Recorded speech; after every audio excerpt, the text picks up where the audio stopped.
Tuwing Undas, sinaalala ng mga Pilipino ang kanilang mga yumaong mahal sa buhay sa pamamagitan ng pagbisita at pag-alay ng bulaklak sa kanilang mga puntod.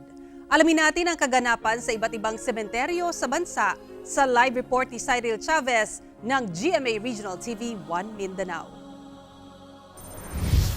Cyril.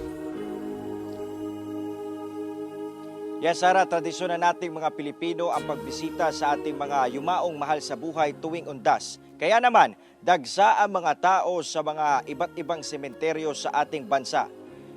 Nakitaan rin ng pagtaas ng presyo ang mga bulaklak. Nakalatag na ang security measures na ipinatutupad ng Cagayan de Oro City Police Office upang masiguro ang kaligtasan ng mga bumibisita sa sementeryo sa lungsod ngayong araw ng Undas. Sa Cagayan de Oro City Memorial Park, bawal na makapasok ang mga pribadong sasakyan maliban na lang sa may opisyal na transaksyon sa sementeryo o nakatira sa loob nito. Buhay na buhay maging ang mga negosyo sa paligid ng sementeryo. Ayon sa mga nagtitinda, may pagtaas na sa presyo ng kanilang mga itinitinda dahil na rin daw sa pagtaas ng presyo ng kanilang supplier. Sa monitoring naman ng Baguio City Police Office o BCPO, simula pa noong nagdaang weekend, tuloy-tuloy ang pagdagsa ng mga bumibisita sa Baguio City Public Cemetery. Kaya may mga pulis nang nakatalaga sa gate ng sementeryo bukod pa sa mga nag-iikot sa loob. Aabot sa halos 1,000 pulis ang nakadeploy sa mga sementeryo sa syudad. Samantala, 24 oras na ang bentahan ng bulaklak sa Baguio City. Patuloy naman ang pagtaas ng presyo ng mga bulaklak. 10 piso hanggang 35 piso ang itinaas sa kada bundle ng bulaklak. Bunsod daw ito ng kakaunting supply matapos maapektuhan ng bagyo ang mga taniman ng mga bulaklak. Kasi yung bagyong Igay. Kaya kukunti ang supply ngayon, ma'am. Yung iba, dahil kulang nga yung araw, hindi gaanong bumubuka. Sa Batangas City, nagpatupad ng rerouting scheme ang Traffic Development and Regulatory Office sa ilang kalsada papasok sa mga sementeryo.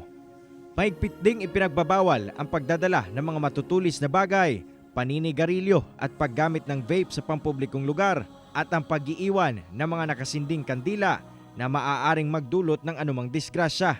Make sure po na yung 24 hours visibility ng PNP personnel dito sa mga sementeryo is always nasa post ng entrance ng cemetery.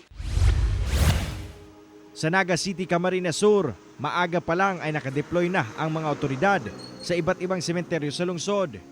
Ilang pangunahing kalsada rin sa lungsod ang pansamantalang isinara, lalo na ang mga malapit sa malalaking sementeryo.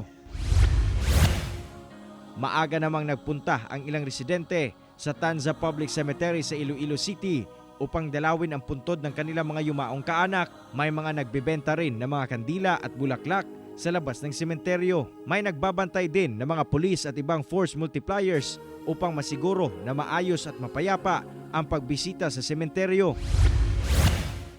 Sa Calamba Catholic Cemetery sa Cebu City, buhay naman ang mga negosyo ng mga nagtitinda ng kandila, bulaklak, lapida at pagkain. Isang lane ng kalsada sa V-Rama na katabi ng entrance at exit ng nasabing sementeryo ang ipinasara para gawing display area ng lahat ng mga nagtitinda. Wala mang paggalaw sa presyo ng mga kandila pero dumoble naman ang presyo ng mga bulaklak. Ang dating 10 to 15 pesos na mga bulaklak na nakalagay sa plastic cup, nasa 40 to 50 pesos na ngayon. Visible na rin ang mga pulis at barangay tanod na nakabantay sa entrance at exit ng sementeryo.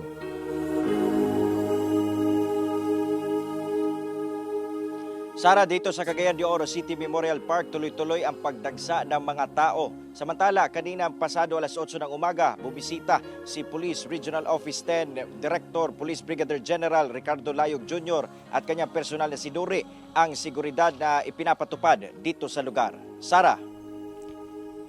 Okay, maraming salamat Cyril Chavez ng GMA Regional TV 1 Mindanao.